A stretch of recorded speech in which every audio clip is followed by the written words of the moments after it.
یہ ذکر پہلے آ چکا ہے کہ لوط علیہ السلام سیدنا ابراہیم علیہ السلام کے بھتیجے تھے۔ سیدنا لوط علیہ السلام کے باپ کا نام ہاران تھا، جو تارخ یعنی آزر کے بیٹے تھے۔ اللہ تعالیٰ نے لوط علیہ السلام کا پورے قرآن میں 27 بار ذکر کیا ہے۔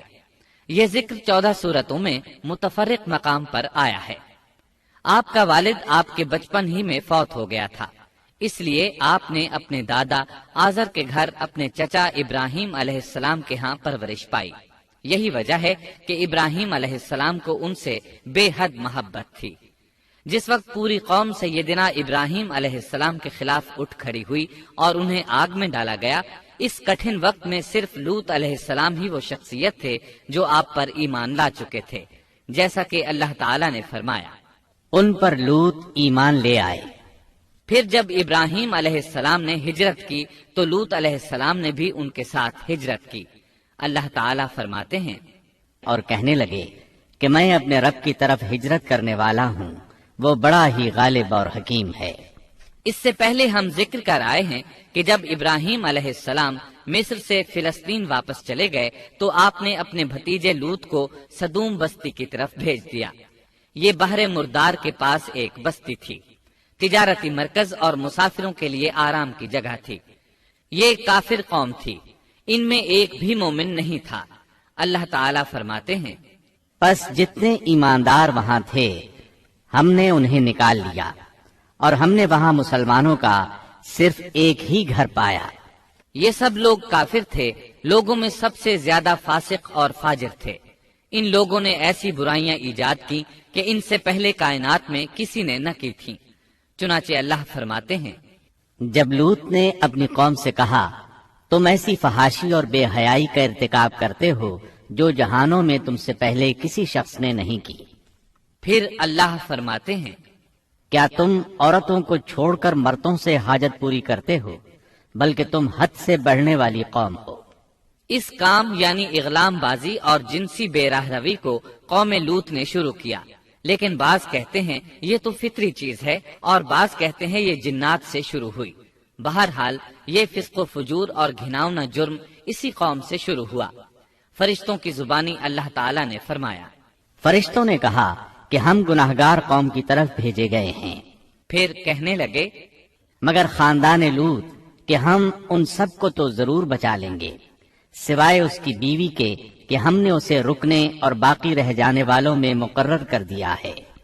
اسی طرح لوط علیہ السلام نے ان سے کہا، کیا تم جہان والوں میں سے مردوں کے ساتھ شہوت رانی کرتے ہو اور تمہاری جن عورتوں کو اللہ نے تمہارا جوڑ بنایا ہے ان کو چھوڑ دیتے ہو، بلکہ تم ہو ہی حد سے گزر جانے والے۔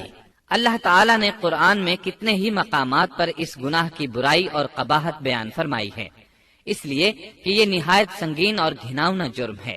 اللہ تعالیٰ فرماتے ہیں، اور لوط کا ذکر کر جبکہ اس نے اپنی قوم سے کہا کہ کیا باوجود دیکھنے بھالنے کے پھر بھی تم بدکاری کرتے ہو؟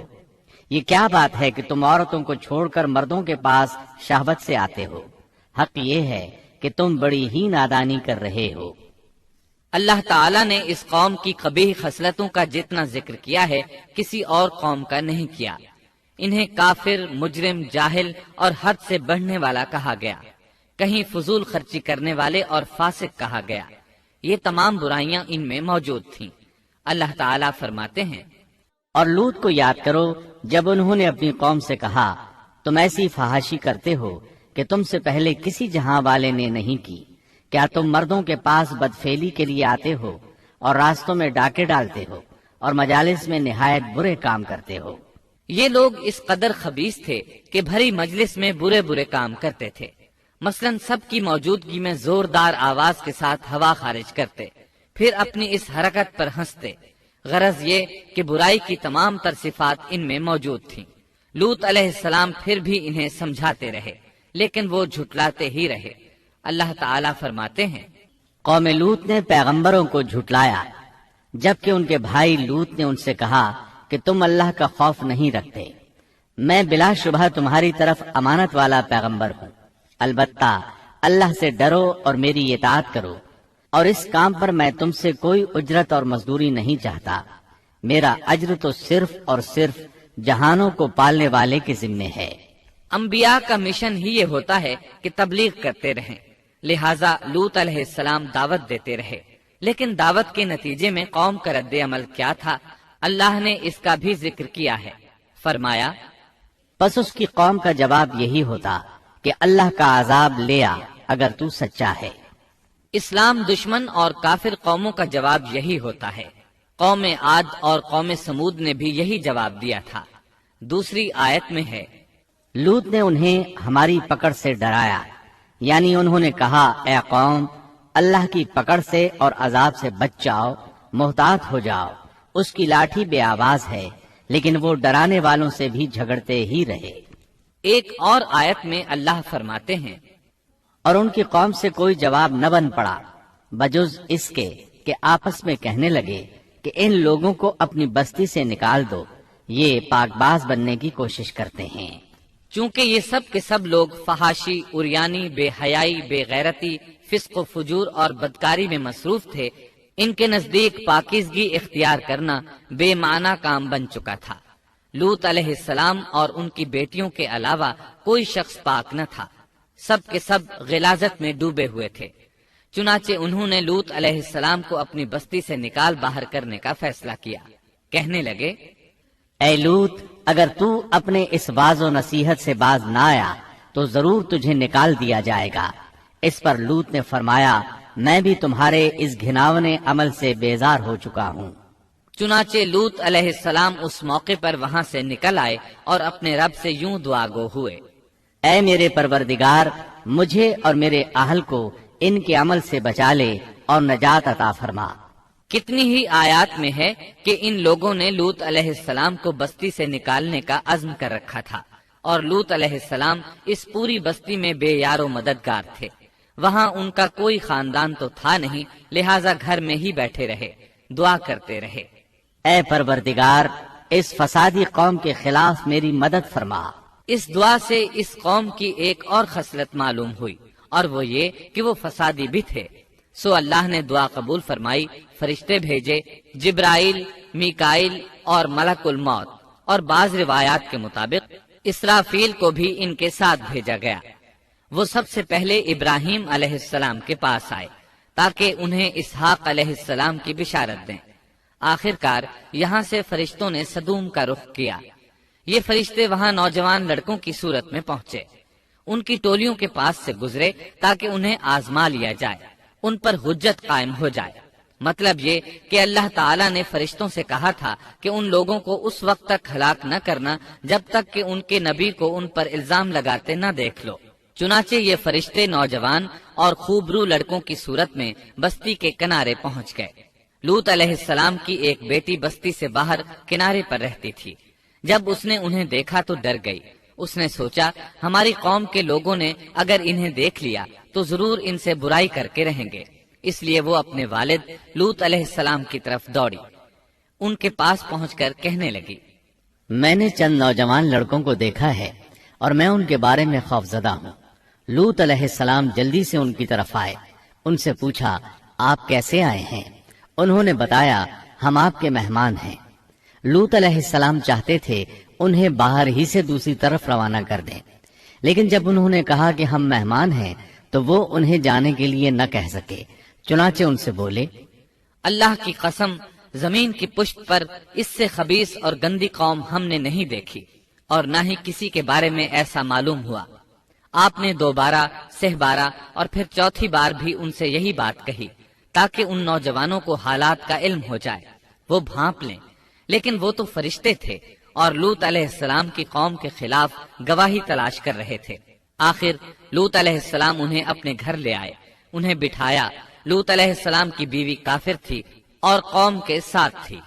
وہ باہر گئی اور اس نے لوگوں کو بتایا کہ اس نے لوط علیہ السلام کے گھر میں ایسے خوبصورت چہروں والے نوجوان دیکھے ہیں کہ زمین پر آج تک ان جیسے کہیں نظر نہیں آئے۔ یہ سنتے ہی وہ سب لوط علیہ السلام کے گھر کی طرف لپکے۔ قرآن کریم میں آتا ہے، لوگ جلدی سے اس کی طرف لپکے اور وہ اس سے پہلے فحاشی کے عادی بن چکے تھے۔ ایک جگہ الفاظ ہیں، شہر کے لوگ خوش ہوتے ہوئے آئے، وہ اس حد تک فاسق اور فاجر بن چکے تھے کہ خوش ہوتے ہوئے وہاں آئے تاکہ ان خوبصورت لڑکوں سے لذت حاصل کر سکیں۔ یہ گھر کے سامنے پہنچ گئے تو لوط علیہ السلام انہیں روکنے کے لیے گھر سے نکلے۔ ان سے فرمایا، اے میری قوم، تمہاری خواہش کے لیے میری بیٹیاں موجود ہیں، یعنی قوم کی عورتیں موجود ہیں۔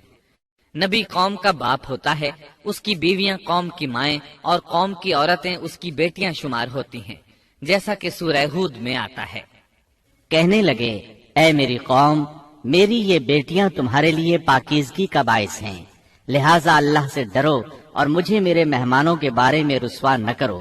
کیا تم میں کوئی بھلا شخص موجود نہیں؟ آپ کی بات کے جواب میں انہوں نے کیا جواب دیا؟ قرآن مجید میں آتا ہے، کہنے لگے، لوط، تو جانتا ہے تیری بیٹیوں یعنی قوم کی عورتوں سے ہمیں کوئی سروکار نہیں، ہم جو چاہتے ہیں تمہیں خوب معلوم ہے۔ لوط کہنے لگے، کاش میرے پاس کوئی قوت ہوتی یا میں کسی مضبوط پناہ میں ہوتا۔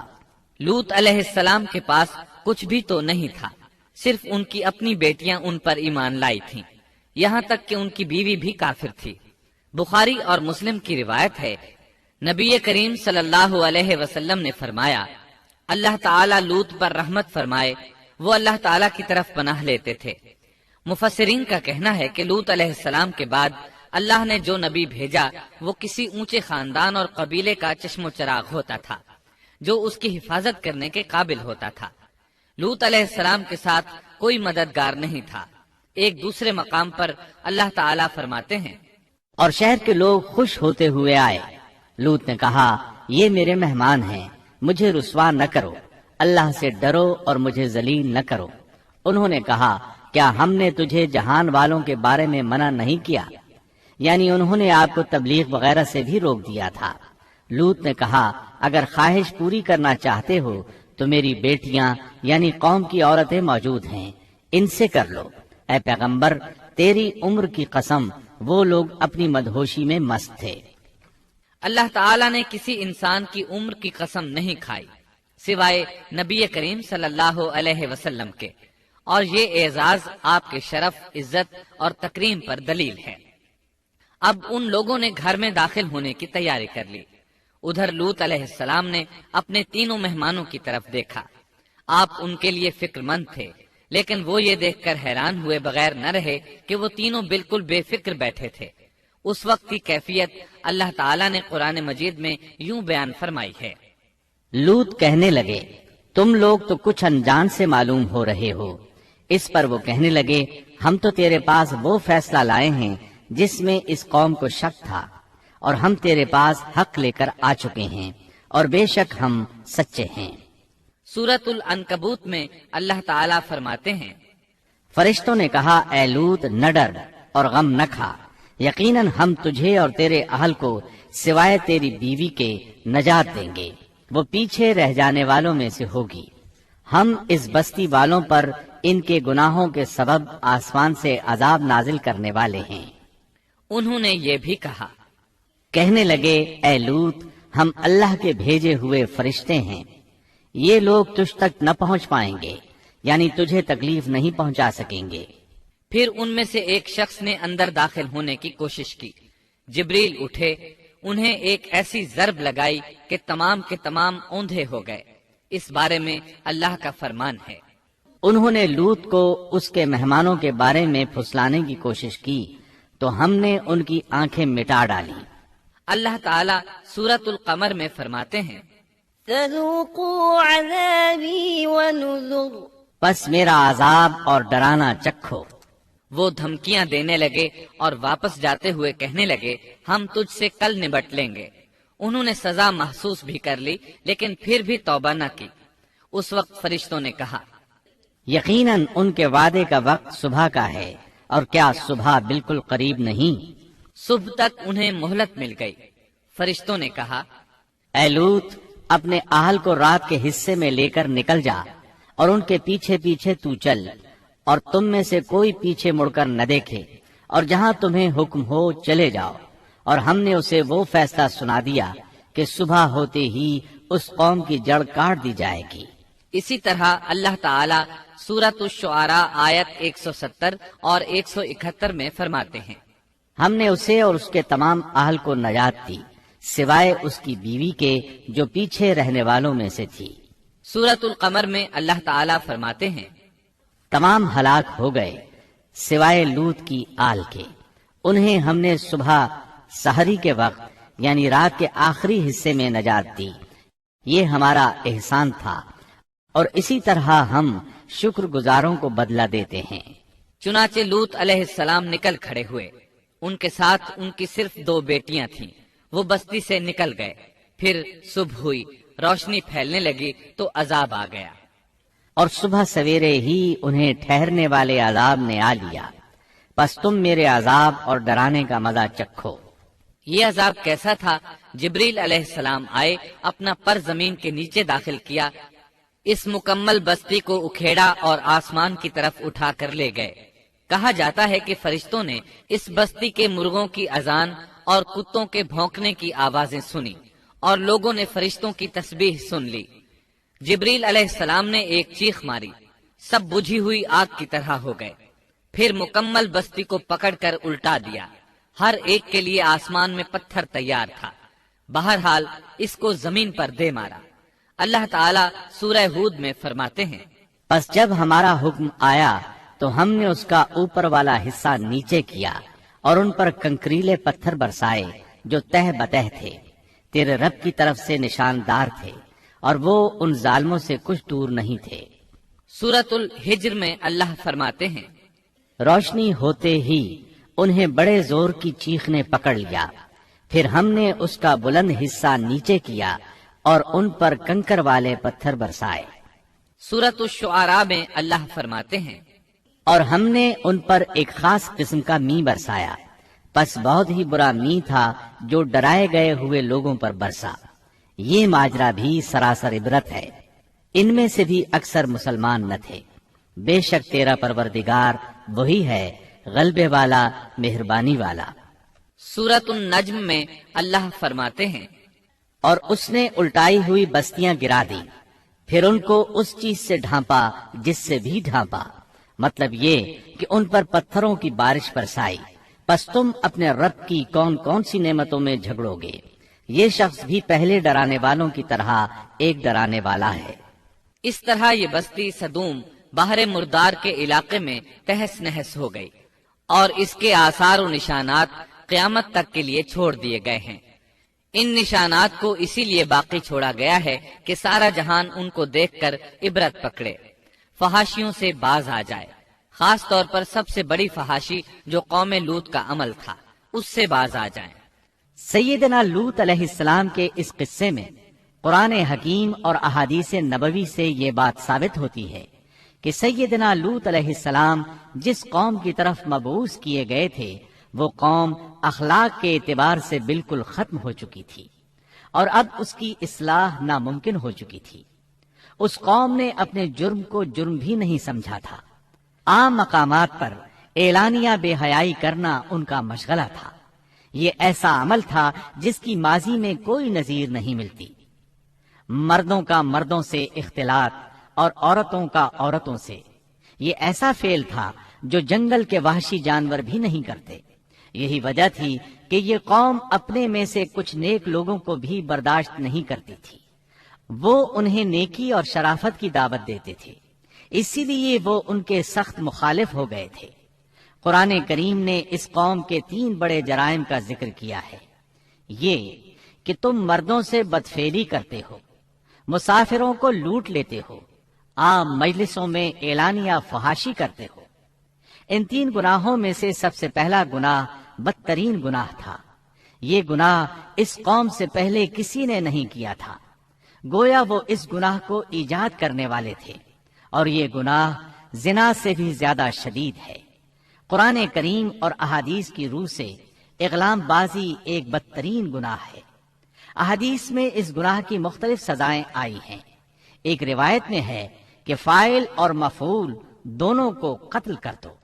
بستی سدوم عذاب کے نزول سے قبل کن حالات سے دوچار تھی، سورۃ الزاریات آیت 35 اور 36 میں یوں بیان ہوا ہے، پھر ہم نے ان سب لوگوں کو نکال لیا جو اس بستی میں مومن تھے، یعنی لوط علیہ السلام اور ان پر ایمان لانے والے۔ سو ہم نے اس بستی میں سوائے ایک گھر کے مسلمانوں کا کوئی گھر نہ پایا۔ اس کا مطلب ہے وہاں صرف سیدنا لوط علیہ السلام اور ان کا گھرانہ مسلمان تھا، باقی سب گھر کافروں کے تھے۔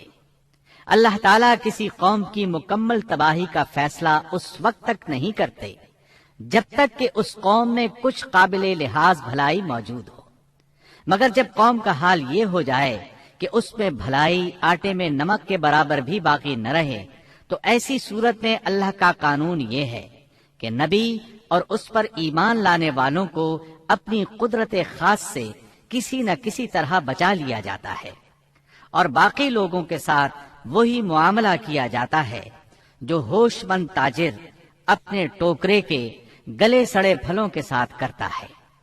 اچھے پھل ان میں سے نکال لیتا ہے اور سڑے ہوئے باہر پھینک دیتا ہے۔ عذاب کے بعد اللہ تعالیٰ نے اس شہر کے کھنڈرات کے بارے میں سورۃ الزاریات آیت 37 میں یوں فرمایا ہے، اس عذاب کے بعد ہم نے وہاں بس ایک نشانی ان لوگوں کے لیے چھوڑ دی جو دردناک عذاب سے ڈرتے تھے۔ اس نشانی سے مراد بحیرہ مردار ہے۔ اس کا جنوبی علاقہ آج بھی ایک عظیم تباہی کے آثار پیش کر رہا ہے۔ ماہرین آثار قدیمہ کا خیال ہے کہ قوم لوط کے 5 بڑے شہر شدید زلزلے سے زمین میں دھنس گئے تھے اور ان کے اوپر بحیرہ مردار کا پانی پھیل گیا تھا۔ اس خیال کی وجہ یہ بتائی جاتی ہے کہ بحیرہ مردار کا وہ حصہ جو اللسان نامی جزیرے کے جنوب میں واقع ہے وہ صاف طور پر بعد میں پیدا ہوا ہے، اور قدیم بحیرہ مردار کے جو آثار اس جزیرے کے شمال میں نظر آتے ہیں وہ جنوب میں پائے جانے والے آثار سے بالکل مختلف ہیں۔ ماہرین آثار قدیمہ نے اس سے یہ بات اخذ کی ہے کہ جنوب کا حصہ پہلے اس بحیرہ کی سطح سے بلند تھا، بعد میں زلزلے سے دھنس کر زمین کے نیچے چلا گیا۔ اس دھنسنے کا زمانہ بھی 2000 برس قبل مسیح کے قریب معلوم ہوتا ہے، اور یہ زمانہ تاریخ کے اعتبار سے سیدنا ابراہیم علیہ السلام اور سیدنا لوط علیہ السلام کا زمانہ ہے۔ 1965 عیسوی میں آثار قدیمہ کی ایک امریکی ٹیم کو اللسان جزیرے پر ایک بہت بڑا قبرستان ملا۔ اس میں 20,000 سے زائد قبریں تھیں۔ اس سے اندازہ ہوتا ہے کہ قریب ہی کوئی بڑا شہر آباد تھا۔ اس لیے عین ممکن ہے کہ جس شہر کا یہ قبرستان ہے وہ بحیرہ میں غرق ہو چکا ہو۔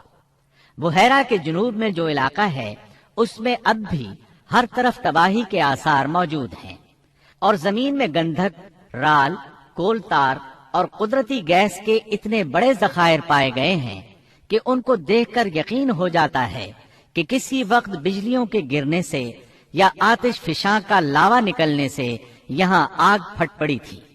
اللہ تعالیٰ سورہ ہود کی آیت 83 میں ارشاد فرماتے ہیں، پتھراؤ کا یہ عذاب آج بھی ظالموں سے دور نہیں۔